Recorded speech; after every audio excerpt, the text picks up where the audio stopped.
Social media पर लगातार post करके अपनी जीत का डंका बजाने वाले डोनाल्ड ट्रंप अब दुनिया के सामने हाथ फैला रहे हैं। जो इजराइल दुनिया का सबसे बड़ा ताकतवर अपने आप को देश मानता था, अपने आयरन डोम को दुनिया का सबसे ताकतवर एयर डिफेंस सिस्टम समझता था, आज वो इजराइल भी एक छोटे से देश के सामने हाथ फैला रहा है कि भैया हमें अपना एयर डिफेंस सिस्टम दे दो। बहुत सारे अपडेट हैं, वीडियो में आखिर तक बने रहिएगा। बहुत आसान भाषा में, कम टाइम में सारी चीज़ें आपको बताएंगे। पहली बार हमारी वीडियो देख रहे हैं, चैनल सब्सक्राइब नहीं किया है तो सब्सक्राइब करके हमारे साथ जुड़ भी सकते हैं। दरअसल डोनाल्ड ट्रंप लगातार दावे कर रहे हैं कि हमने ईरान को पूरी तरह से खत्म कर दिया। स्टेट ऑफ हॉर्मुज को खुलवाने के लिए लगातार धमकी दे रहे हैं कि खोल दो वरना हम अपनी सेना भेज देंगे, लेकिन भेज नहीं रहे हैं। डर बहुत ज्यादा लग रहा है अमेरिका की सेना को कि भाई समुद्र में इन्होंने बम बिछा रखे हैं, परमाणु पनडुब्बियां ऐसी हैं इनके पास कि इनके युद्धपोत के नीचे आके कब फट जाएगी इनको पता भी नहीं चलेगा। फिलहाल अब इन्होंने जापान, फ्रांस, चाइना, दक्षिण कोरिया, स्विट्जरलैंड और भी कुछ यूरोप के देश, उन तमाम देशों से कहा कि देखिए भाई, आप अपने अपने युद्धपोत स्टेट ऑफ हॉर्मुज में भेज दो, हमारी सेना के साथ मिलकर स्टेट ऑफ हॉर्मुज को खुलवाने के लिए आप आगे आओ। हम अकेले हैं यहां पर, आप हमारा साथ देने आओ। स्टेट ऑफ हॉर्मुज बंद पड़ा रहेगा तो सबको नुकसान होगा। ईरान यहां पर कब्जा करके बैठ गया है, हम अकेले इनसे कैसे खुलवाएं? आप भी अपने अपने युद्धपोत लेकर उतरो, हमारे साथ आओ। हम अकेले ईरान से स्ट्रेट ऑफ हॉर्मुज कैसे खुलवाएं? डोनाल्ड ट्रंप ने अपने स्टेट बेड में चाइना का नाम भी लिया। अब चाइना क्या डोनाल्ड ट्रंप के बुलाने से ईरान के ऊपर हमला करने, स्टेट ऑफ हॉर्मुज खुलवाने आ जाएगा? चाइना के तो जहाज आराम से जा ही रहे हैं। सबसे ज्यादा इस जंग के दौरान चाइना ने तेल खरीदा है। जंग से पहले इतना नहीं खरीदता था। जंग से पहले ईरान का इतना तेल चाइना नहीं जाता था जितना अब जा रहा है। तो चाइना को क्या पड़ी है? चाइना ने तुरंत मना कर दिया। बाकी रही बात इन और देशों की, फ्रांस ने भी साफ मना कर दिया, भाई हम अपना युद्धपोत नहीं भेजेंगे। जापान की तरफ से डोनाल्ड ट्रंप को साफ मना नहीं किया गया है कि हम अपना युद्धपोत नहीं भेजेंगे।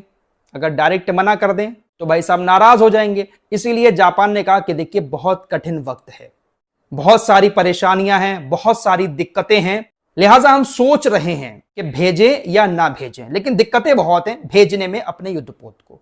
कह सकते हैं कि बहुत प्यार से जापान ने यहां पर मना कर दिया अमेरिका को। फ्रांस ने भी साफ मना नहीं किया। फ्रांस ने कहा कि हाँ हम भेजेंगे, अगर लड़ाई रुक जाती है तो हम समुद्र में अपना युद्धपोत उतारेंगे। लेकिन अभी कोई भी देश अमेरिका के कहने से समुद्र में स्टेट ऑफ हॉर्मुज खुलवाने के लिए ईरान के खिलाफ अपना युद्धपोत नहीं भेज रहा है। सबको यह डर सता रहा है कि 15 दिन में अमेरिका की क्या हालत की है ईरान ने, बेवजह हम जाकर पड़ी लकड़ी क्यों ले लें। कोई भी देश इसी डर की वजह से स्टेट ऑफ हॉर्मुज में अपना युद्धपोत नहीं भेज रहा है, क्योंकि कोई भी देश बेवजह इजराइल की खातिर अपना नुकसान नहीं चाहता है। अब इजराइल को भी बहुत बड़ा नुकसान हुआ है दोस्तों। इजराइल के एयर डिफेंस सिस्टम पूरी तरह से नाकाम हो चुके हैं। ईरान की मिसाइलें लगातार इजराइल के अंदर जाकर गिर रही हैं। जिस आयरन डोम की बड़ी बड़ी डींगे हाँकते थे, वो आयरन डोम पूरी तरह से कंफ्यूज हो चुका है। आयरन डोम को सहायता कतर से मिलती थी। कतर के अंदर जो रडार सिस्टम था अमेरिका का, उसको उड़ा दिया ईरान ने। तो अब जो ईरान की मिसाइल आती है वो डायरेक्ट इजराइल की तरफ आ जाती है। कतर से कोई सिग्नल आयरन डोम को नहीं मिल पाता है। इस वजह से अब आयरन डोम की मुश्किलें बढ़ गई हैं। तो अब क्या इन्होंने किसके सामने हाथ फैलाया है? जरा देखिए, ज़ेलेंस्की के सामने। यूक्रेन के राष्ट्रपति ज़ेलेंस्की से हो सकता है कि अधिकारी फोन पर बात करें और मीटिंग भी सेट करें, इसलिए कि ज़ेलेंस्की अपना डिफेंस सिस्टम इजराइल को ट्रांसफर करे। जी हां दोस्तों, ज़ेलेंस्की यूक्रेन का राष्ट्रपति, वो अपना एयर डिफेंस सिस्टम इजराइल को देगा। इजराइल उसके एयर डिफेंस सिस्टम की मांग कर रहा है। यह नौबत आ गई है आज।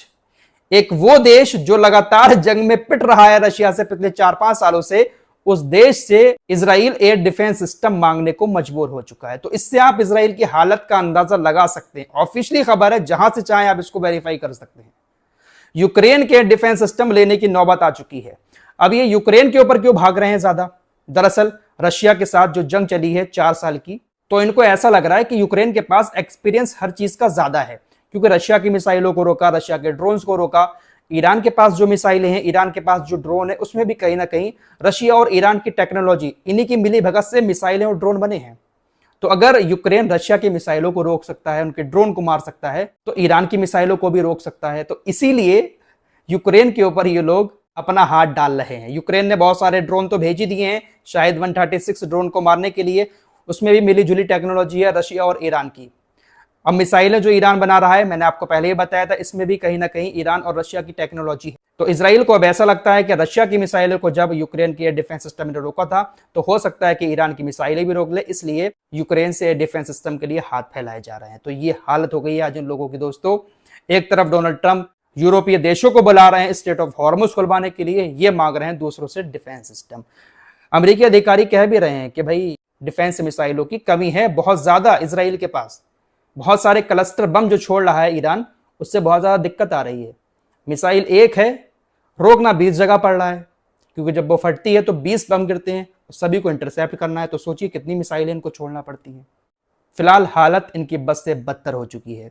आइए अब दूसरे पक्ष की भी बात कर लेते हैं। हम दोनों पक्ष की बात रखते हैं, आपको मालूम ही है, हम एक का नुकसान एक की बड़ाई नहीं दिखाते हैं। इजराइल जहां इस तरह से जूझ रहा है डिफेंस मिसाइलों की कमी से, वहीं दूसरी तरफ इजराइल ने, अमेरिका ने मिलकर जो ईरान के अंदर हमले किए हैं, उसमें ईरानी लोगों की जान बहुत ज़्यादा गई है। तकरीबन 1500 से ज़्यादा लोग मारे जा चुके हैं, और नुकसान कितना हुआ है पूरा आंकड़ा ईरान की तरफ से जारी किया गया है।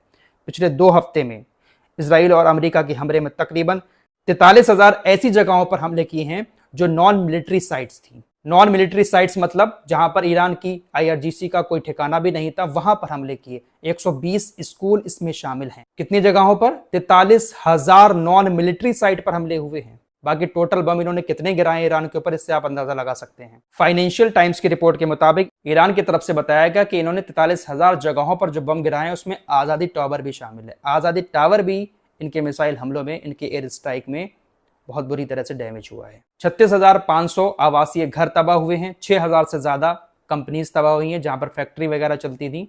तो इस तरह से नॉन मिलिट्री साइट पर अमेरिका इजराइल ने बमबारी की है। ईरान इस जंग को बहादुरी के साथ लड़ रहा है, लेकिन सच्चाई ये भी है कि ईरान के अंदर इस वक्त बहुत सारी चीजों की कमी है। रशिया आगे आया है, रशिया ने तकरीबन 30 टन मेडिकल सहायता भेजी है। अजरबैजान पहले ही भेज चुका है बहुत सारा खाना पीना और दवाइयां। साथ ही साथ वियतनाम ने भी तकरीबन 60 टन मदद भेजी है, जिसमें दवाइयां हैं और ज़रूरी सामान भी है। तो दिक्कतें बहुत ज़्यादा हैं इस वक्त ईरान के अंदर। इतना तो आप खुद भी सोच सकते हैं, दुनिया की 2 बड़ी ताकतें मिलकर बमबारी कर रही हैं ईरान के ऊपर, तो हालात कैसे होंगे। दोस्तों, ईरान के अंदर तेल के भंडार पर जो हमले किए हैं अमेरिका इजराइल ने, उससे हालात ऐसे बन गए हैं कि आने वाले कई सालों तक वहां पर बहुत सारी बीमारियां पैदा हो जाएंगी।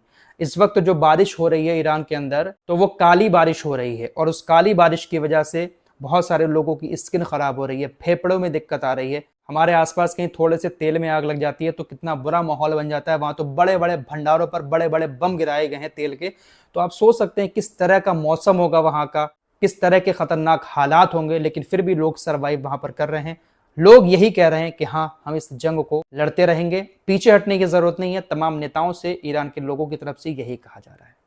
तो दिक्कतें इस जंग से दोनों देशों को कहीं ना कहीं हो रही हैं, लेकिन वही बात है कि भले ही ईरान हार जाए, लेकिन लड़ाई लगातार कर रहा है, और यही होना भी चाहिए। सरेंडर करना ऑप्शन नहीं होता है दोस्तों।